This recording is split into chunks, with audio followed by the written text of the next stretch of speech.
Oh, hello. Didn't see you there. My name is Jeffrey E. Patrone, as you can obviously tell from the name of the YouTube channel, and I am here today to talk to you about some music and music-related items. Now, primarily, these are going to be in the form of vinyl records, but there are two books that I have here that I got recently that I thought I would knock out of the way first and foremost, starting with the autobiography of one of my favorite songwriters, if not my favorite songwriter, Jeff Tweedy, called Let's Go So We Can Get Back Again, a memoir of recording and discording with Wilco. As you can see, this is a photo of Jeff Tweedy from, I believe it's 1996. It might be late 95, but the whole Tweedy wearing a cowboy hat, a hat of that variety, I believe, was commonplace during the early days of Wilco into the Being There tour, and not so much after that point. The Being There tour, of course, would span until the end of 1997, I believe, but I could be wrong on that particular note.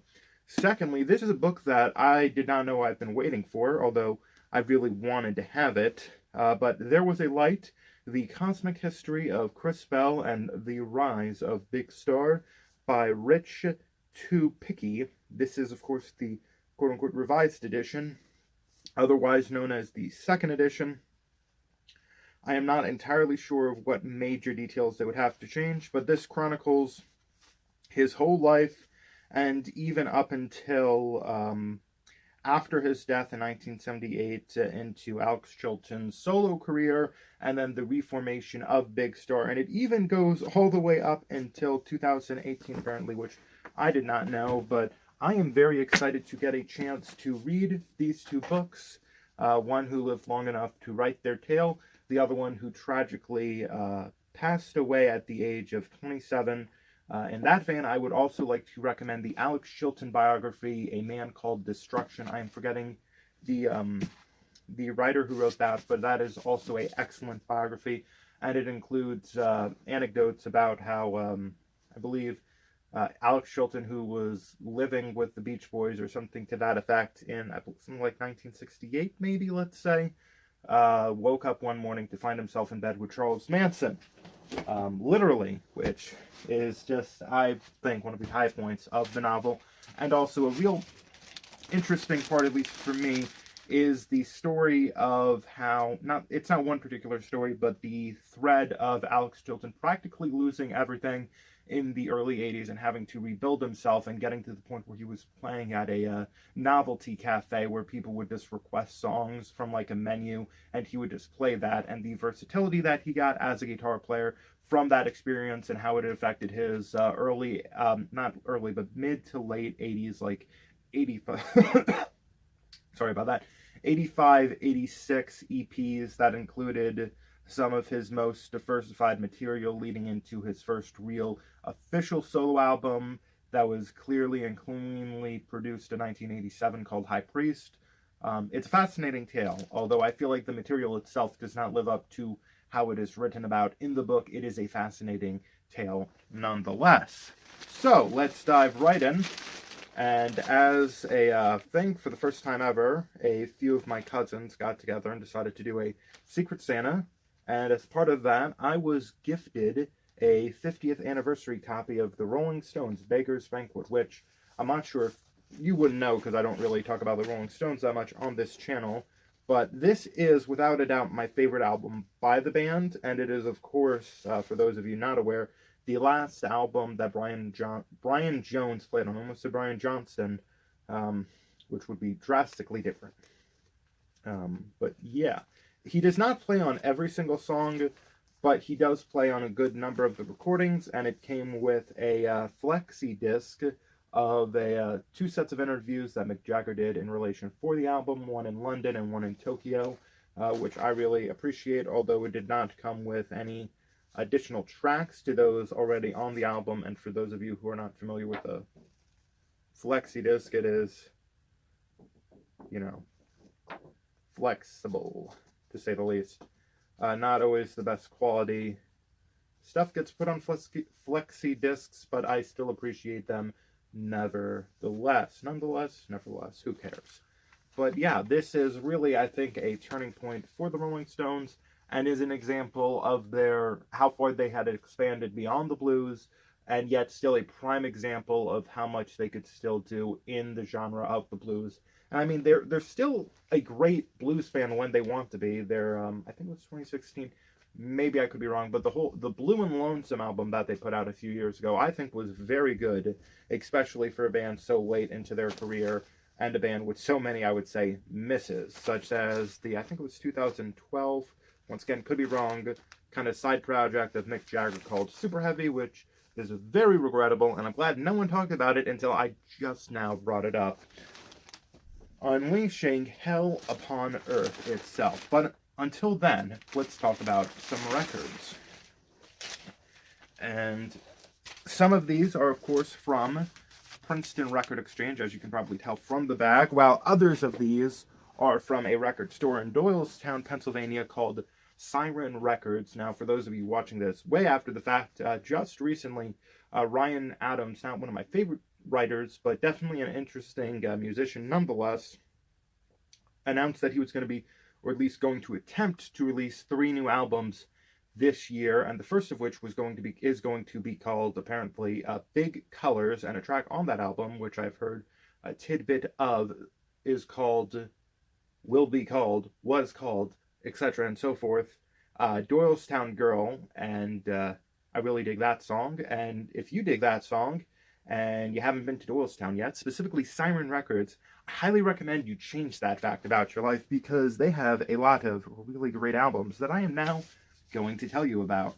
So the first record in the bunch, this small batch, exceptionally handcrafted, is the first album by the War on Drugs from 2008, 11 years ago. Damn. They're not really one of my favorite bands, but they're definitely a band that I've always wanted to get into, and it's specifically their first album that I've been exceptionally interested in hearing on vinyl, although I was gifted a copy of their 2017 album, A Deeper Understanding, which I do rather enjoy. Now this, for those of you who are not familiar in the audience, is the only full-length album that Kurt Weill played on whilst still a member of the band The War on Drugs.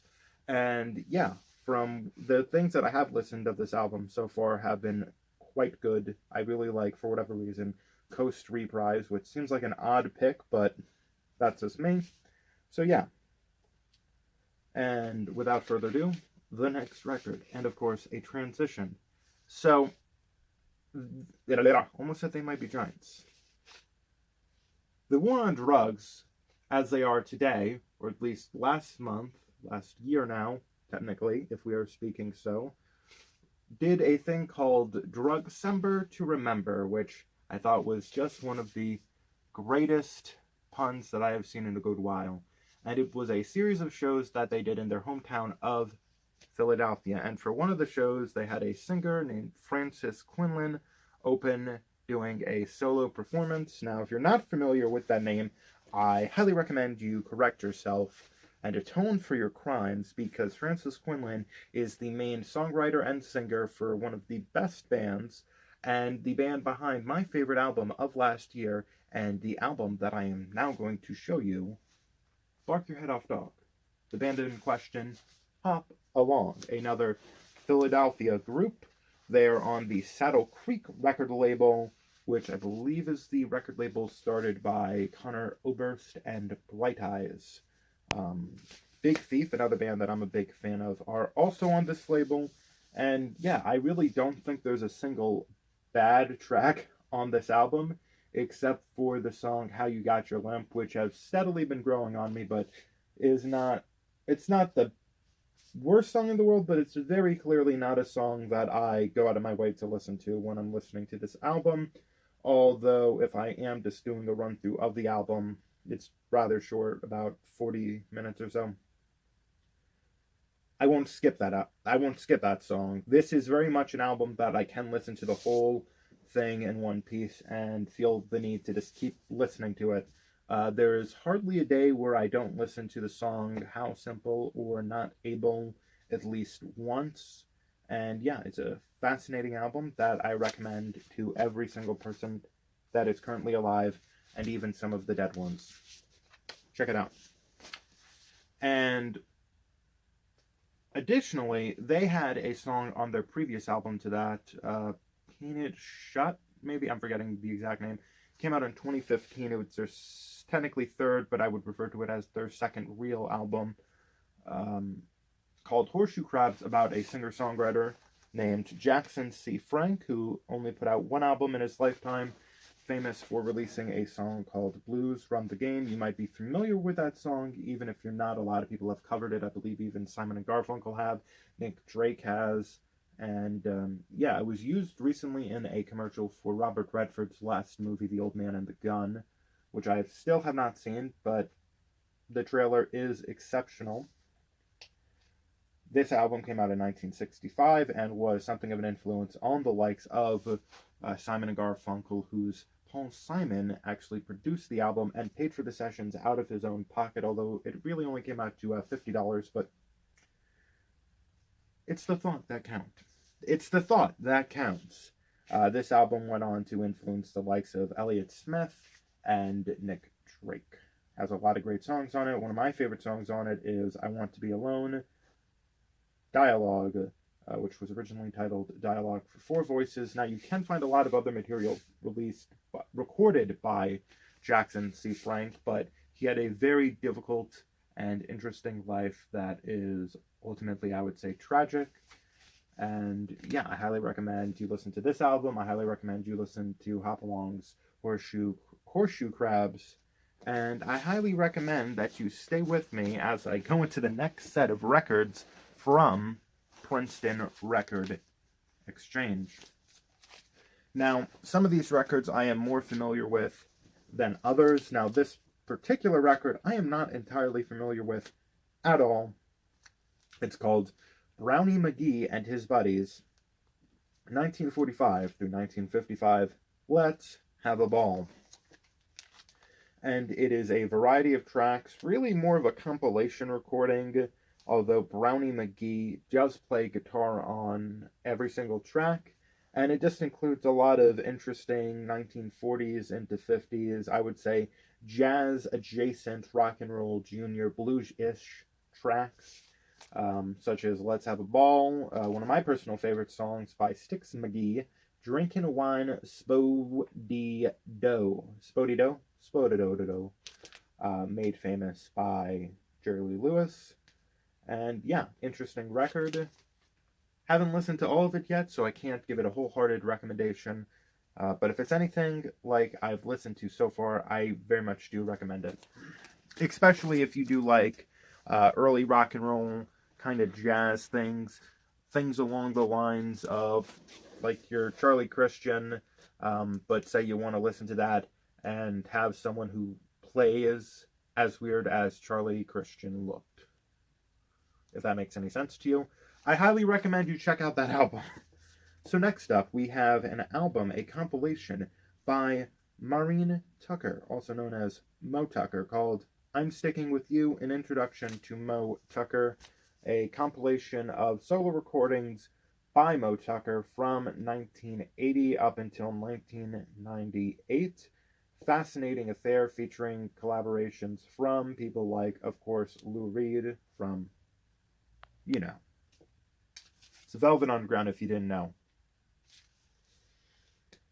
And also Jonathan Richman from The Modern Lovers, Jad Fair from Half Japanese, and even a contribution from Kim Gordon of Sonic Youth and Daniel Johnston from Daniel Johnston fame.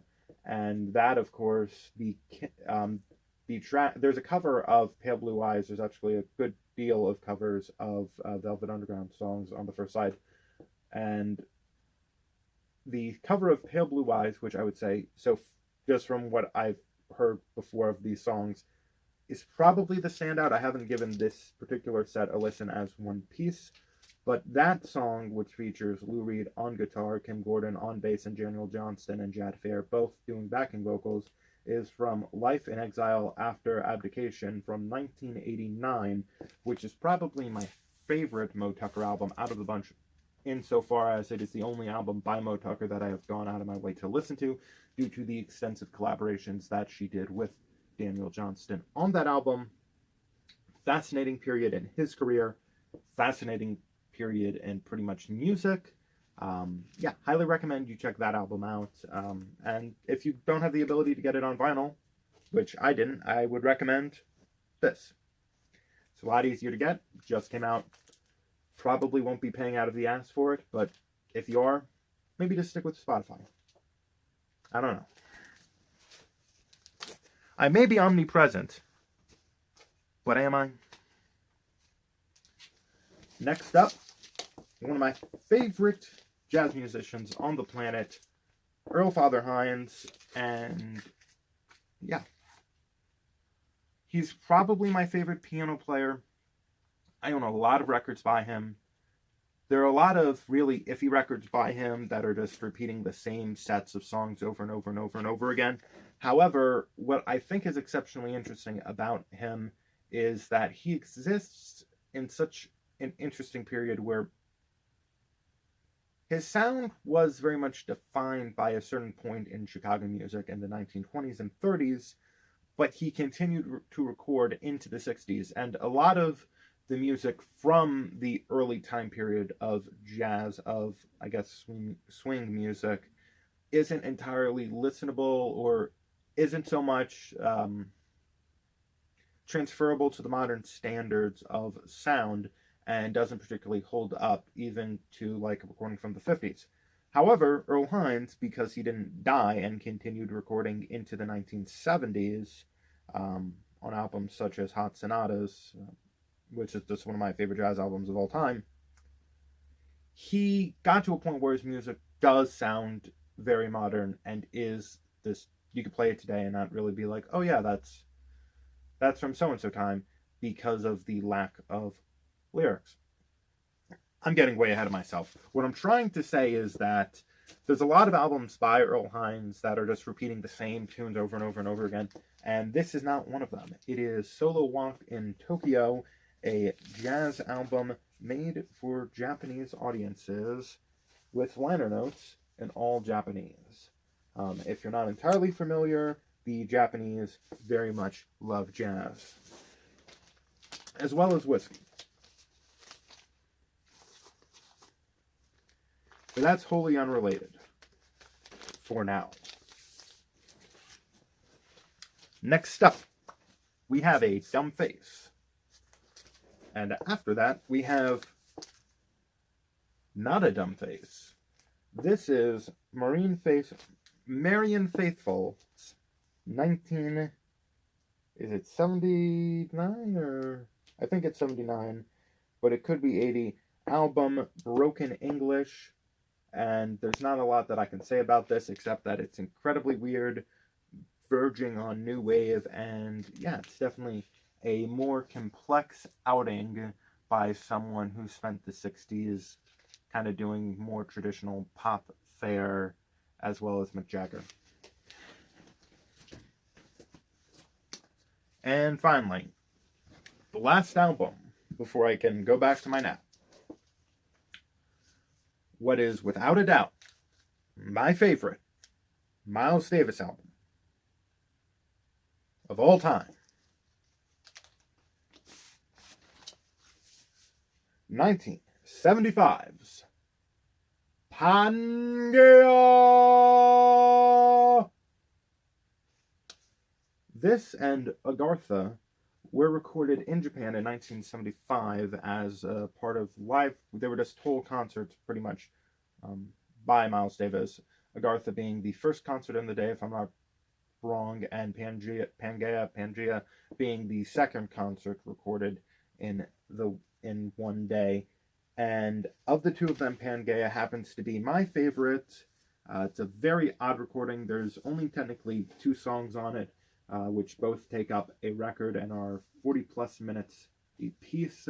Zimbabwe and Gwanda. It's not actually, it's Gondwana. Gondwana.